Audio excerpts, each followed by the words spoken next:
सांगली जिल्ह्याचे सुपुत्र आणि ख्यातनाम उद्योजक डॉक्टर अशोकबाबा खाडे यांना राष्ट्रपती यांच्या हस्ते पद्मश्री पुरस्कार मिळाल्याने संपूर्ण सांगली जिल्ह्याचा गौरव झाला आहे.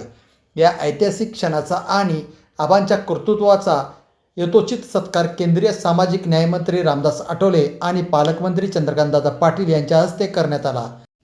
पद्मश्री अशोक आबांची आठवण सांगताना आमदार सुरेश भाऊ यांना हुंदका अनावर झाला.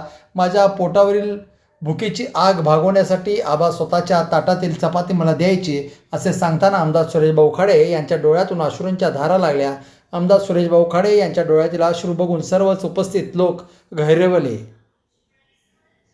त्यावेळी मी नवीला होतो. भाताचा दुष्काळ पडला. घरून 2 भाकऱ्या आणि थोडासा खाडा यायची पण घरची ऐपत नव्हती. पण शिकायचं होतं. दुष्काळामध्ये सकाळी चपाती मिळायची, संध्याकाळी चपाती मिळायची. खातं पितं वय होतं, पण तरीही ते टिकायचं आहे. तो सवाल तो होता. सकाळी चपाती खाली, संध्याकाळी पण टिकायचं म्हणजे अवघड आहे.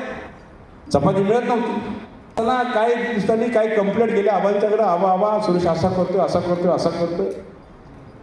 आता आबा म्हणजे आमचे वारकरी संप्रदायातले माळकरी विठ्ठलाचे भक्त पहिल्यापासूनच, लहानपणापासून ते असेल. आणि आता सर्व जॉईन झालो आहे. आणि त्यावेळेला आबांना कंप्लेंट केल्यानंतर मग आबा माझ्या बाजूला जेव्हा बसायचे आणि जी चपाती येईल आबाची ती माझ्या ताटात टाकायची. ही तो का. आणि त्यावेळेला जे वरण असायचं ना, ते हात धुवायचं वरण, त्या लायकीचं वरण असायचं. आबा 2 पितळ्या वरण प्यायचे आणि ती पोट माझी बघायची. आणि मी पण निर्णय त्यासारखा खायचा.